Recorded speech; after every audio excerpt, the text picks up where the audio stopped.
আমরা আমাদের জেলার যিনি মুখ্য নির্বাচন আধিকারিক এনার কাছে আমরা আমাদের জঙ্গিপুর সাংগঠনিক জেলার আমাদের সমস্ত বিধায়ক, আমাদের মন্ত্রী আকরুজ্জামান বিধায়ক কানাই মণ্ডল, বিধায়ক বাইরন বিশ্বাস, বিধায়ক আমিরুল ইসলাম এবং লালগোলা থেকে মোহাম্মদ আলী সাহেব এবং সুতির বিধায়কের প্রতিনিধি আছেন, সেই সঙ্গে আমাদের যুবর ওই প্রতিনিধি আছেন।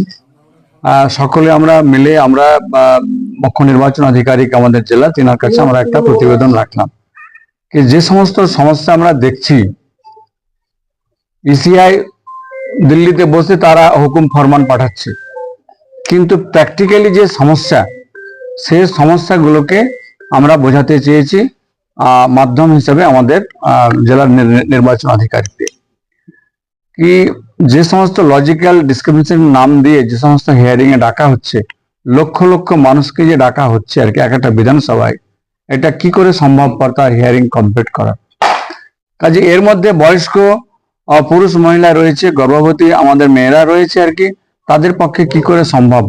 আমরা চাই যে হিয়ারিং এর যে পয়েন্ট সেগুলোকে প্রত্যেকটা ব্লকে বাড়ানো হোক আর কি।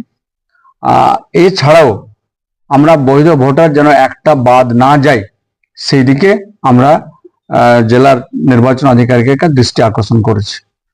80-85 বয়স যাদের তাদেরকেও কিন্তু ডাকা হচ্ছে। আমরা তো সেই জন্য চাইছি যে হিয়ারিং ক্যাম্পগুলোর সংখ্যা বাড়ানো হোক। আমাদের ডিএম সাহেব তিনি অ্যাপ্লিকেশন পাঠিয়েছেন আর কি, প্রপোজাল পাঠিয়েছেন, এখন ইসিআই এর অপেক্ষায় আর কি। বয়স্কদের জন্য কি বাড়িতে বাড়িতে গিয়ে আমরা সেই দাবিটাও রেখেছি আর কি, যেন মানুষ সহজেই, বয়স্ক বৃদ্ধ এবং বয়স্ক অসুস্থ মানুষ সহজেই তারা হিয়ারিংটা সম্পন্ন করতে পারেন আর কি। এবং সবটাই হচ্ছে বিজেপির নির্দেশিত ইলেকশন কমিশনের এই যে বঞ্চনার কাজ, সেটা বাংলায় তেনারা করছেন আর কি। একটা রাজনৈতিক প্রশ্ন, মনিরুল ইসলাম তার নেতৃত্বে বিডি অফিসে ভাঙতে হলো, তিনি তার প্রতিনিধিতে পরবর্তীতে বলছে গ্রেফতারের যদি সংখ্যা বাড়ে সেখানে অচল করে দেওয়া হবে ফারাক্কা, এটাকে কিভাবে দেখছেন? দেখুন, এটি পূর্বে ঘটনার দিনে আমাদের রাজ্য পার্টি থেকে এই বিষয়টা জানিয়েছে, পরে আবার অচল করে দেওয়ার যে হুঁশিয়ারি দিচ্ছে, সেটা রাজ্য থেকে ওটা বলবেন। আমি এই বলি যে নির্বাচন কমিশন যেভাবে ভোটার তালিকা থেকে নাম বাদ চক্রান্ত করছে, সেদিন ফাইনাল ভোটার তালিকা প্রকাশ পাবে, সেই দিন মানুষের যে ক্ষোভ বিস্ফোরণ, এখানে নির্বাচন কমিশন তার দায়িত্ব নেবেন?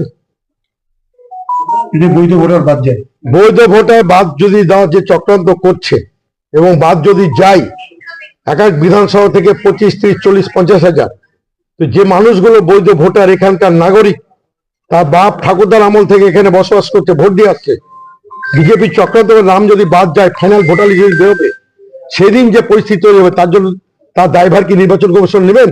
এটা আমরা নির্বাচন কমিশন জানতে চাই। দেখুন, এই বিষয় নিয়ে আমরা রাজ্য পার্টির কাছে আমরা অনুমোদন সাপেক্ষে আমরা কোর্টে যাওয়ার জন্য আমরা প্রস্তুতি নিচ্ছি, যেন আমাদের বৈধ ভোটার তাদের সঠিক জায়গায় তাদের নাম ভোটার লিস্টে থাকে।